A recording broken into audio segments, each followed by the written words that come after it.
Shalom saudara terkasih di dalam Tuhan Yesus. Minggu yang lalu kita memperingati Jumat Agung kematian Yesus di atas kayu salib.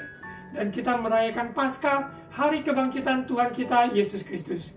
Dan saya berharap itu bukan hanya waktu yang lalu, minggu yang lalu yang kita rayakan. Namun kehidupan kita yang diubahkan oleh kuasa kebangkitannya terus berdampak dalam kehidupan kita selama di muka bumi ini sampai kepada kekekalan. Kita akan siapkan diri untuk menerima firman Tuhan. Roh Kudus yang berkarya menyampaikan firman Tuhan dengan kuasa dari tempat maha tinggi. Mari kita berdoa. Bapa, kami bersyukur Engkau Tuhan Yesus yang telah mati dan bangkit. Kuasa kebangkitan itu nyata dalam kehidupan kami. Hari demi hari, waktu demi waktu, hidup kami terus diubahkan menjadi serupa dengan gambaran Yesus. Terima kasih ya Roh Kudus, berkarya lewat firman Tuhan, sehingga setiap firman Tuhan yang disampaikan tidak akan kembali kepada Engkau dengan sia-sia. Firman Tuhan berkuasa menolong, menyelamatkan. Firman Tuhan menegur, menasihati, membimbing dan mengarahkan kami, bahkan menghibur kami semua. Terima kasih Bapa. Kami serahkan hidup kami di dalam tangan-Mu Bapa. Di dalam nama Tuhan Yesus. Amin. Saudara terkasih dalam Tuhan Yesus, di mana kuasa kebangkitan Yesus dari maut, bahwa maut tidak ada sengatnya lagi, sehingga kita yang percaya sungguh-sungguh menghidupi kuasa kebangkitan Yesus dan mengalami kuasa kebangkitan Yesus. Kita akan lihat untuk judul Suara Pembalan hari ini berjudul Divine Exchange. Divine Exchange artinya pertukaran ilahi. Kita lihat bahwa dalam kehidupan kita, kalau pertukaran, exchange, divine exchange, dari kata exchange di mana pertukaran, ada money changer, berarti pertukaran uang. Seorang yang mempunyai uang rupiah dengan dolar Singapura atau dolar Amerika dan dolar Australia dan sebagainya, pertukaran uang tersebut akan sesuai dengan nilai dari tukar uang mata uang tersebut. Apabila 1 dolar Singapura kurang lebih 10.000, berarti nilai 1 dolar adalah 10 kurang lebih 10.000. Begitu pula dengan mata uang yen atau mata uang won dan sebagainya. Kalau dikurskan dengan mata uang Indonesia, bagaimana kurs tersebut? Tentunya nilai dari sebuah mata uang dengan mata uang akan sebanding waktu penukaran tersebut terjadi. Begitu pula dengan gift exchange. Kalau ada tukar kado pada mungkin Natal atau pada ada sebuah acara, sesuatu pesta dan sebagainya, tukar kado di akhir penghujung tahun ajaran dan sebagainya, kemungkinan maka tukar kado tersebut akan mungkin panitia akan menyampaikan senilai dengan nilai tersebut, sehingga setiap yang membawa kado senilai yang dibatasi. Misalnya kado yang dibawa minimal 20.000, tentunya orang-orang akan membawa mungkin bisa lebih, tetapi tidak boleh kurang. 20.000 kado senilai 20.000 akan ditukar dengan kado senilai minimal 20.000. Tentunya ada sebuah fairness ya. Jadi antara kado yang ditukar semuanya sebanding. Begitu pula dengan student exchange, pertukaran pelajar dari satu negara ke negara lain, satu universitas ke universitas lain, ataupun dari satu kota ke kota lain. Student exchange ini program, tentunya murid yang mengikuti program tersebut harus mempunyai sedikitnya sebanding ya, kelas berapa dan berapa lama, dan program yang dijalankan setidaknya sebanding antara satu negara ke negara lain, satu pelajar dengan pelajar yang lain dari sekolah yang berbeda. Begitu pula stock exchange, semuanya pertukaran harus senilai dengan satu dengan yang lain. Ketika ditukar harus sebanding. Namun kita lihat Yesus Kristus mati di kayu salib, di mana pertukaran ilahi yang terjadi itu sangat tidak sebanding. Yang kita tukar yaitu hidup kita yang berdosa dengan segala keterpurukan yang ada, ya, semuanya ditukar, yaitu kasih Tuhan dengan dosa itu berlawanan dan sangat tidak sebanding dan tidak senilai. Namun kasih Tuhan itulah yang tak bisa dilukiskan, yang tidak bisa dibandingkan, yang tidak bisa dimengerti oleh hukum dunia secara pikiran manusia. Itulah kasih Allah. Dia rela mati di kayu salib untuk menukar kehidupan kita yang berdosa. Dia tukar di mana kehidupan kita yang berdosa diubah menjadi kehidupan yang dikuduskan, yang dosa diampuni, maupun segala kutuk dipatahkan, sehingga kita yang harusnya dikutuk, tetapi kita mendapat pertukaran ilahi, yaitu berkat Bapa dicurahkan. Kehidupan orang yang mengalami pertukaran ilahi karena kematian Yesus dan kebangkitan Yesus, ini yang saya mau sampaikan. Pertukaran ilahi ini sungguh luar biasa, di mana kita yang dahulunya sedih, tapi pertukaran ilahi oleh kematian Yesus dan kebangkitannya, maka diubah ratapan menjadi tari-tarian.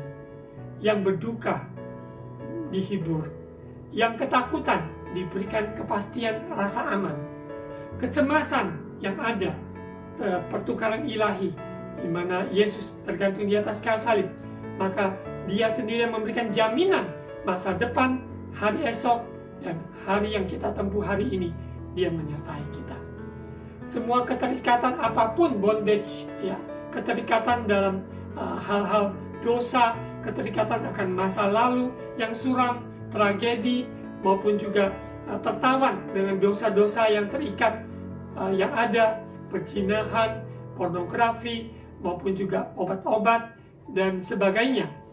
Hanya karya Yesus yang sempurna yang dapat menukar semua yang sampah-sampah, yang tidak benar, yang tidak berkenan, hanya oleh karya Yesus, sehingga diganti menjadi kita menjadi orang yang bebas melakukan kebenaran firman Tuhan. Yang dahulunya terikat oleh dosa, terikat oleh kecanduan, hal-hal yang tidak berkenan pada Tuhan, maka kita alami kelepasan yang sesungguhnya. Orang yang mengalami kelepasan karena karya ilahi, karena divine exchange, karena pertukaran ilahi yang tidak bisa dimengerti oleh manusia, yang tidak mungkin bisa dihitung dengan secara matematika. Kita yang tidak rela mengampuni, tetapi karena karya Yesus yang sempurna, sehingga kita rela mengampuni. Rasa tertolak oleh keadaan kondisi dari sejak kecil, maka semua itu telah Yesus tanggung, sehingga pertukaran ilahi kita diterimanya. Kita diterima bukan karena kita bisa ini, bisa itu. Kita diterima oleh karena kasih Allah sempurna. Dia menerima dari berbagai suku bangsa, latar belakang, dengan corak apapun yang ada di dalam hidup mereka masa lalu. Tuhan telah menebusnya, Tuhan telah menguburkannya semuanya, dan Dia telah menanggung, memikulnya di atas kayu salib. Kita yang dahulunya tidak diinginkan, tapi kita diterima olehnya, diangkat menjadi anak-anak Allah.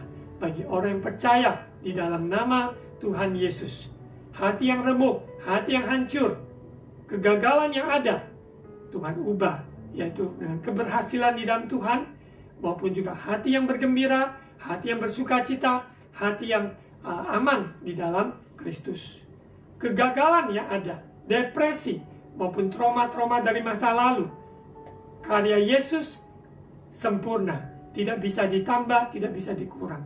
Kasih Allah telah tercurah bagi kita sekalian, sehingga semua apapun kutukan, semua yang mengikat kita, kesepian, rasa malu, tertuduh, terdakwa, Yesus telah memikul semuanya di atas kayu salib.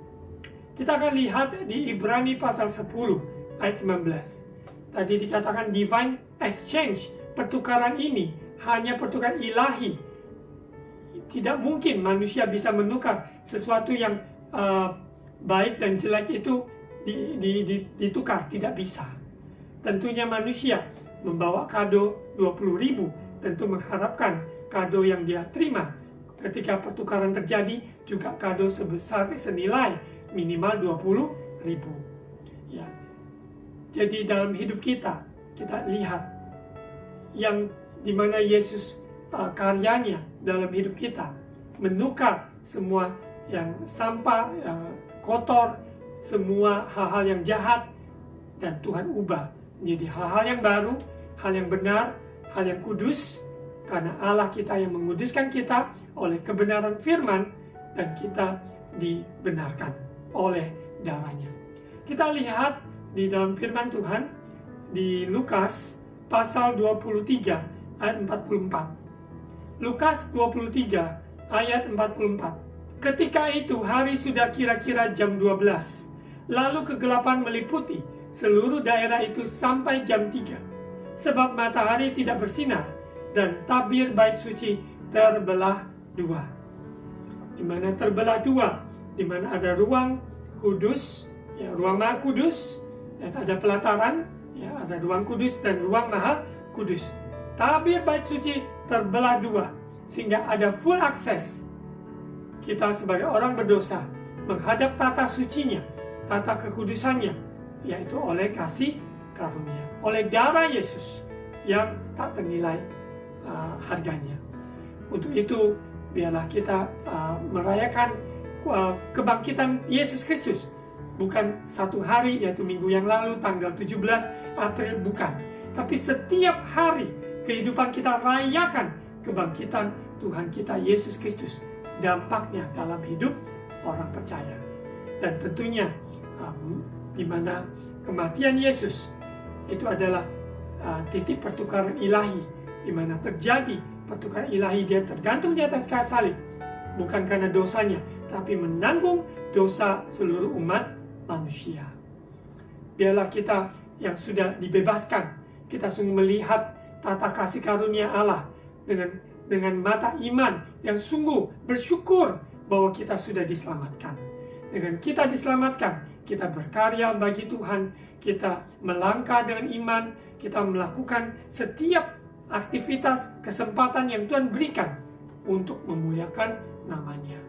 Kita sebagai orang tua, sebagai pelajar, sebagai pekerja, sebagai yang punya profesi di bidang masing-masing, semuanya berkarya sepenuhnya bagi kemuliaan nama Tuhan. Dalam segala kekurangan, Dia yang mencukupi. Dalam segala kelemahan, Dia yang menguatkan. Dalam segala kesakitan, Dia yang menyembuhkan.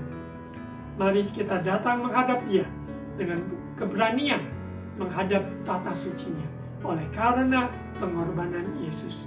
Divine exchange, pertukaran ilahi yang kita terima itu, kita dimampukan, dilayakkan untuk menghadap tata sucinya.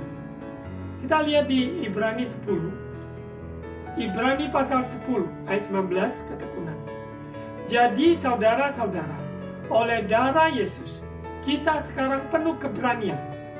Kita ucapkan sama-sama, keberanian. Kita penuh keberanian dapat masuk ke dalam tempat kudus, karena Ia telah membuka jalan yang baru dan yang hidup bagi kita melalui tabir, yaitu dirinya sendiri, Yesus, di mana Dia tergantung di atas kayu salib, sehingga membuat jalan bagi kita mempunyai akses kepada Bapa di surga.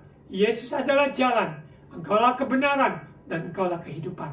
Dia berkata, tidak ada seorang pun dapat datang pada Bapa kecuali melalui aku. Kita bersyukur Yesus menunjukkan jalan, karena Dia adalah jalan itu. Dia adalah kebenaran. Dia adalah kehidupan, di mana kehidupan di dunia yang sementara ini. Tapi kita yang percaya pada Yesus, kehidupan kekal bersamanya, yaitu selamanya di surga. Di tempat kudus kita mempunyai akses, dan Yesus telah membuka jalan bagi kita, yaitu oleh pengorbanan dirinya sendiri. Kita lihat ayat 21, dan kita mempunyai seorang imam besar sebagai kepala rumah Allah, Yesus. Dia adalah the high priest, imam agung, imam besar.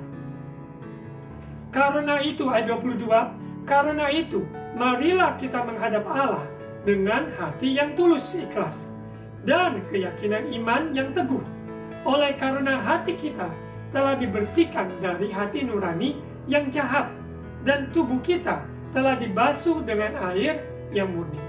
Kita bertumbuh dari keluarga yang berbeda-beda, dengan latar belakang, dengan pengalaman, dengan kehidupan yang berbeda-beda, suka duka yang ada, tragedi yang terjadi di dalam keluarga, di dalam masyarakat, di dalam sekeliling kita. Semua yang kita alami itu, Tuhan Yesus, Dia mengasihi saudara dan saya.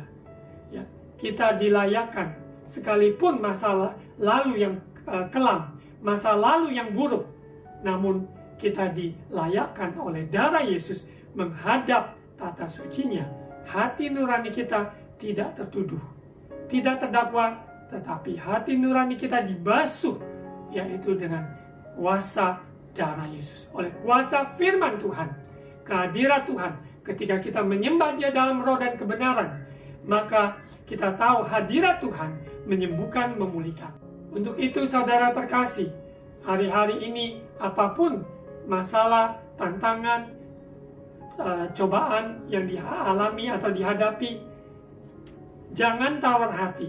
Datang kepada Yesus, oleh darah Yesus, datang menghadap tata sucinya. Kita mengakui kedaulatan Yesus dalam hidup kita, sehingga maut tidak ada berkutik dalam hidup kita lagi.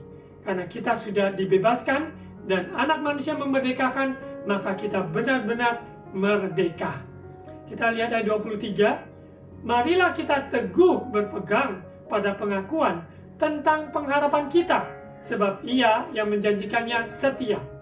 Seproses apapun yang kita alami, sesulit apapun, tetap berpegang pada pengakuan tentang pengharapan kita di dalam Kristus. Sebab Dia yang berjanji, Dia setia. Dia tidak akan mengingkari janjinya. Janjinya ya dan amin. Bagian kita adalah melangkah datang kepada Dia. Alami pertukaran ilahi, kuasa kebangkitan Kristus di dalam hidup kita. Kita tetap tekun mencari wajahnya. Tetap lekat kepada pokok anggur. Dia di dalam kita, kita di dalam Dia. Maka apa saja yang kita minta dan doakan, percaya bahwa kita menerimanya. Semuanya sesuai dengan kehendak rencana Tuhan terbaik dalam hidup kita.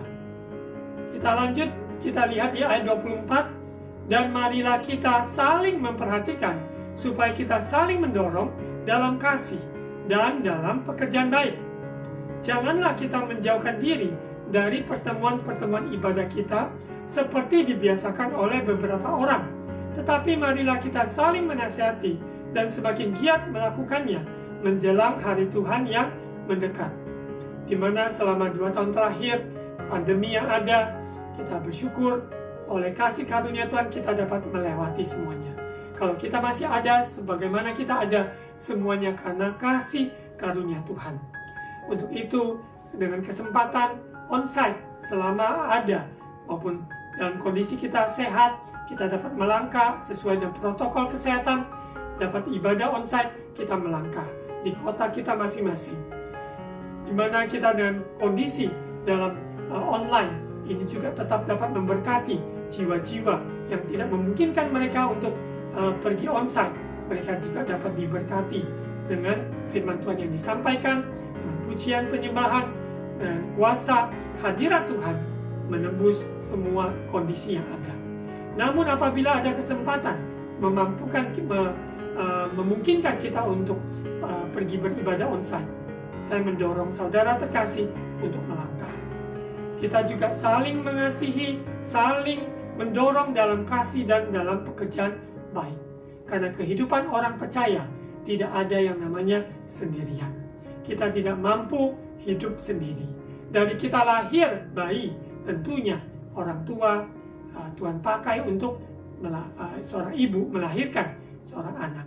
Dan juga dalam pertumbuhannya, sekalipun dalam kondisi yang sulit sekalipun, namun ada pertolongan Tuhan, jalan Tuhan, sehingga anak itu dapat bertumbuh dewasa. Dalam kondisi kita sudah terima Yesus, sudah terima kebenaran, mari kita tingkatkan persekutuan dengan orang-orang kudus, apa itu bentuk cell group, lewat Zoom, memungkinkan bisa berkunjung, mengikuti protokol kesehatan yang ada juga. Kita dapat saling menguatkan, bahkan ibadah minggu, kita tetap juga bisa jalankan dengan baik. Kita bersyukur bahwa hari Tuhan semakin dekat, kita semakin perlu saling menguatkan, mendorong. Kalau ada saudara, ada teman kita yang sudah jauh dari Tuhan, Tuhan pakai saudara untuk dapat mengulurkan tangan kasih Tuhan untuk membawa mereka kembali kepada jalan Tuhan. Oleh tentunya kuasa Roh Kudus yang berkarya. Bukan kuat, bukan gagah kita. Lewat contoh hidup kita, lewat kehidupan kita, kita juga bersaksi bahwa pertolongan Tuhan tepat pada waktunya.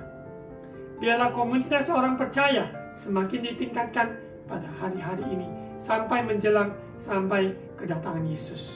Karena kita sudah di penghujung akhir zaman. Kita tidak santai dan tidak lengah, tapi kita semakin tingkatkan iman kita, tingkatkan persekutuan, karena kita sudah ditebus oleh darah Yesus. Divine exchange yang kita sudah terima tidak akan kita sia-siakan. Ayat 26.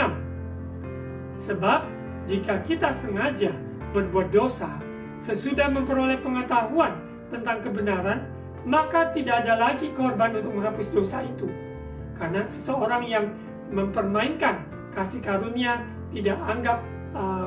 tidak sungguh-sungguh hidup dalam pertobatan, berarti menganggap enteng, menganggap rendah kasih karunia Tuhan. Seseorang yang sengaja berbuat dosa, yang sudah tahu tentang kebenaran, maka tidak ada korban untuk menghapus dosa itu. Karena dengan sengaja dia mau melakukan jalannya sendiri. Tetapi yang ada ialah kematian yang mengerikan, penghakiman dan api yang dahsyat yang akan menghanguskan semua orang durhaka. Bukan orang-orang yang berseru-seru Tuhan, Tuhan yang masuk dalam kerajaan surga, tapi orang yang sungguh-sungguh melakukan kehendak Tuhan. Apa yang dia percaya, imannya, dia tunjukkan lewat kehidupannya sehari-hari. Tuhan ya pembelanya, Tuhan penolongnya. Kita yakin dan percaya bahwa hidup kita di dalam tangan anugerah kasih Bapa. Jika ada orang yang menolak hukum Musa, ia dihukum mati tanpa belas kasihan atas keterangan 2 atau 3 orang saksi. Betapa lebih beratnya hukuman yang harus dijatuhkan atas dia yang menginjak-injak anak Allah, yang menganggap najis darah perjanjian, yang menguduskannya, dan yang menghina roh kasih karunia. Orang yang mencela, menghujat, menganggap najis darah anak domba, maka dia akan menanggung akibatnya, karena itu hal yang sangat kecil di mata Tuhan. Biarlah setiap anak-anak Tuhan, orang-orang percaya, mawas diri dalam perkataan, dalam perbuatan, pemikiran, maupun di dalam segala seluruh kehidupan kita, sehingga kita hargai kasih karunia Tuhan dengan hidup benar, hidup mentaati firman Tuhan. Apa yang firman Tuhan katakan, ampuni, ampuni, memberi, memberi. Firman Tuhan katakan menabur, menabur. Firman Tuhan katakan pergi, kita pergi. Kita melangkah sesuai dengan kebenaran firman Tuhan. Kita lanjut di ayat 30. Sebab kita mengenal Dia yang berkata, pembalasan adalah hakku. Akulah yang akan menuntut pembalasan. Dan lagi Tuhan akan menghakimi umatnya. Penghakiman itu ada. Tentu bagi kita yang mau hidup benar, hidup takut akan Tuhan, hari penghakiman tidak menjadi masalah. Karena kita sungguh-sungguh mau melakukan firman Tuhan, melangkah sesuai dengan pimpinan Tuhan. Tetapi bagi orang-orang yang dengan sengaja, yang terus jatuh di dalam dosa, tidak mau bertobat, maka ketika hari penghakiman tiba, itu adalah hari yang sangat amat menakutkan. Kita lihat ayat 31, ngeri benar kalau jatuh ke dalam tangan Allah yang hidup. Ingatlah akan masa yang lalu, sesudah kamu terima terang, kamu banyak menderita, oleh karena kamu bertahan dalam perjuangan yang berat. Baik waktu kamu dijadikan tontonan oleh cercaan dan penderitaan, maupun waktu kamu mengambil bagian dalam penderitaan mereka yang diperlakukan sedemikian.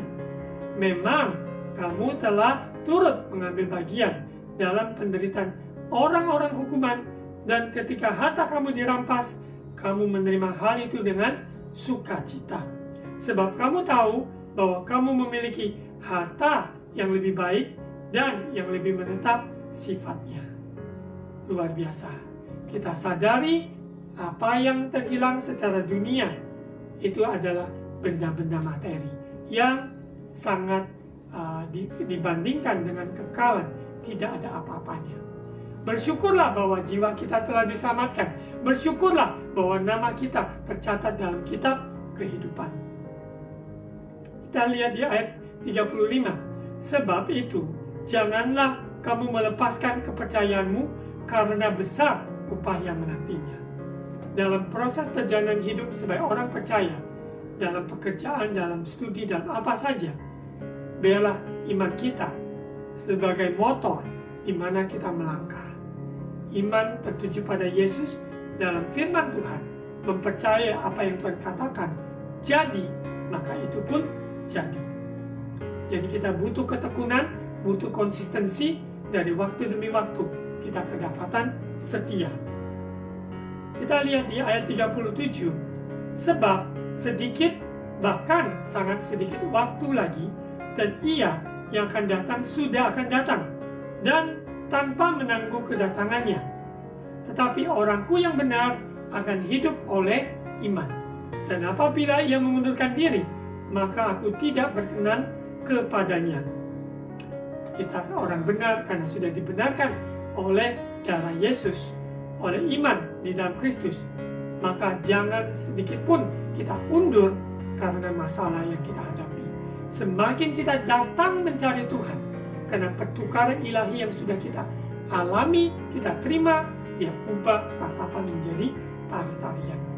Air mata saudara dihapusnya. Dia menghibur, dia menguatkan, dia mendorong bahwa saudara tidak berjalan sendiri. Yesus oleh kasih-Nya, kuasa-Nya senantiasa menyertai saudara sekalian. Ayat 39. Tetapi kita bukanlah orang-orang yang mengundurkan diri dan binasa, tetapi orang-orang yang percaya dan yang beroleh hidup. Kita tidak mau sedikit pun undur, sekalipun hal yang sangat sulit yang kita hadapi. Sebab Tuhan yang memegang tangan saudara dan saya melewati sungai, melewati api, melewati apa saja yang kita jalani. Dia menyertai kita. Sekalipun aku berjalan di dalam lembah kekelaman, sebab Tuhan, aku tidak akan takut, sebab Tuhan menyertai aku. Sesuai di Mazmur Daud, Tuhan adalah gembalaku yang baik. Untuk itu saudara terkasih, saya mendorong, memberikan semangat, kekuatan, bahwa tetaplah tinggal di dalam Dia. Tetap dalam hal yang sangat sederhana, memegang firman Tuhan, membaca, merenungkan, menghafal, dan mempraktekkan firman Tuhan. Karena ada kuasa di dalam setiap orang yang melakukan firman Tuhan. Sebagai ayat-ayat penutup, mari kita buka di Yesaya 61 ayat 1, kabar selamat kepada Sion. Kita baca bersama-sama. Setiap ada firman Tuhan yang ditayangkan, kita melangkah untuk mengucapkan. Karena mengucapkan kita juga mendengar. Roh Tuhan Allah ada padaku, oleh karena Tuhan telah mengurapi aku. Ia telah mengutus aku untuk menyampaikan kabar baik kepada orang-orang sengsara dan merawat orang-orang yang remuk hati, untuk memberitakan pembebasan pada orang-orang tawanan dan kepada orang-orang yang terkurung kelepasan dari penjara. Inilah indahnya pertukaran ilahi. Ya, Tuhan menyuruh, Tuhan mengutus, Tuhan mengurapi kita sehingga kita ulurkan tangan, kita doakan, kita kunjungi, kita ucapkan berkat dari Tuhan atas jiwa-jiwa yang Tuhan pertemukan kita. Ayat 2, untuk memberitakan tahun rahmat Tuhan dan hari pembalasan Allah kita, untuk menghibur semua orang berkabung. Kita yakin percaya tahun ini tahun pembebasan, tahun ini tahun kelepasan, tahun terobosan bagi setiap orang percaya. Untuk itu mereka yang susah hati, yang sengsara, yang terikat, terkurung, namun Tuhan memberikan kelepasan, kesembuhan, pemulihan. Kita tidak perlu hidup di dalam kuasa kegelapan, tapi kita hidup karena kita sudah diangkat oleh Yesus Kristus sebagai anak-anaknya. Ayat 3, untuk mengaruniakan kepada mereka perhiasan kepala ganti abu, minyak untuk pesta ganti kain kabung, nyanyian puji-pujian ganti semangat yang pudar, supaya orang menyebutkan mereka pohon terbanting kebenaran, tanaman Tuhan untuk memperlihatkan keagungannya. Saudara bisa membaca melanjut, baca sampai selesai Yesaya 61. Penekanan saya di ayat 1 sampai 3 ini, kita lihat ayat 3, di mana Tuhan karuniakan perhiasan kepala ganti abu. Abu adalah ratapan, tapi perhiasan kepala itu memberikan sebuah mahkota kemuliaan yang sungguh indah. Minyak untuk pesta ganti kain kabung. Ya, jadi biarlah ada urapan baru mengalir atas kehidupan orang percaya yang mau izinkan Tuhan kita alami pertukaran ilahi, karena karya Yesus yang kita percayai, kita serahkan hidup kita mengikut Yesus sepenuhnya. Di sini dikatakan nyanyian puji-pujian ganti semangat yang pudar.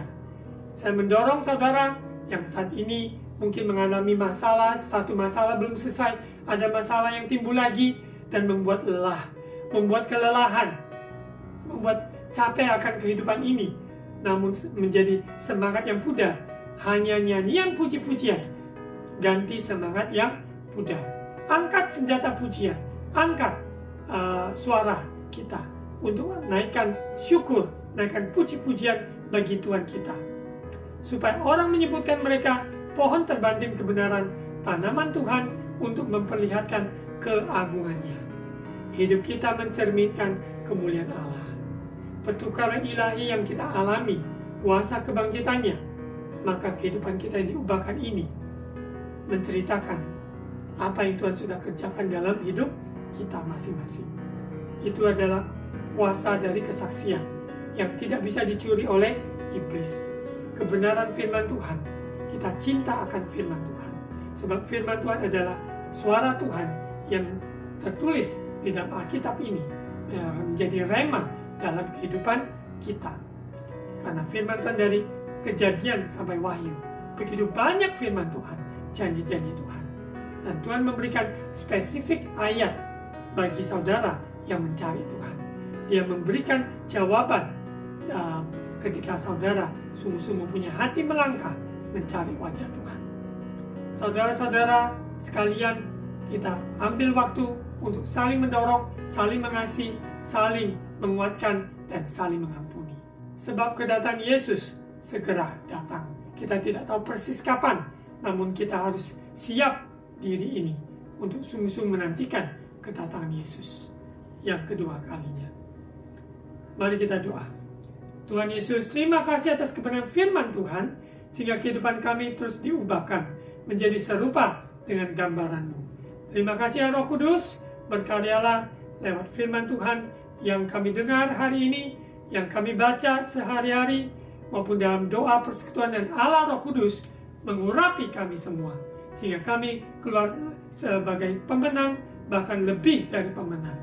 Terima kasih Bapa, berkati pemerintah, memberkati tanah kami Indonesia, di dalam kesatuan Republik Indonesia. Yesus, Engkau berdaulat dan berkuasa. Pakailah kami anak-anak Tuhan menjadi garam, menjadi berkat bagi sesama kami. Kami rindu banyak jiwa-jiwa yang dimenangkan di akhir zaman ini. Terima kasih Bapa, berkati umat jemaat-Mu yang sakit Tuhan pulihkan, yang bimbang Tuhan teguhkan imannya. Biarlah firman Tuhan yang sudah diterima, biarlah hati kami gembira, karena adalah obat yang manjur.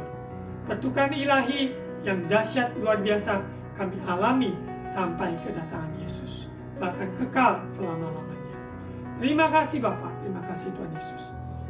Berkati sekali lagi pemerintah, berkati juga gereja-gereja Tuhan yang sudah mulai onsite maupun gereja yang masih online. Tuhan memberkati. Semuanya kami menjadi saksi yang hidup akan karya-Mu di atas kayu salib. Mari saudara angkat kedua tangan, terimalah ucapan berkat imam. Tuhan memberkati engkau dan melindungi engkau. Tuhan menyinari engkau dengan wajah-Nya dan memberi engkau kasih karunia. Tuhan menghadapkan wajah-Nya kepadamu dan memberi engkau damai sejahtera. Terimalah berkat kasih karunia dari Allah Bapa, cinta kasih dari Tuhan Yesus, persekutuan dan Allah Roh Kudus menyertai kita sekalian saat ini sampai Maranatha, Yesus datang kembali. Di dalam nama Tuhan Yesus, amin. Saudara terkasih dalam Tuhan Yesus, bagi saudara yang tinggal di kota Surabaya dan sekitarnya, saya mengundang saudara yang belum berjemaat di gereja lokal manapun supaya dapat bergabung bersama-sama beribadah setiap hari Minggu jam 10 pagi di Golden City Mall. Cornerstone Faith Church ada di Golden City Mall jam 10 pagi hari Minggu. Lokasi dekat Maijen Sungkono, ada McD ya di belakangnya. Tuhan Yesus memberkati.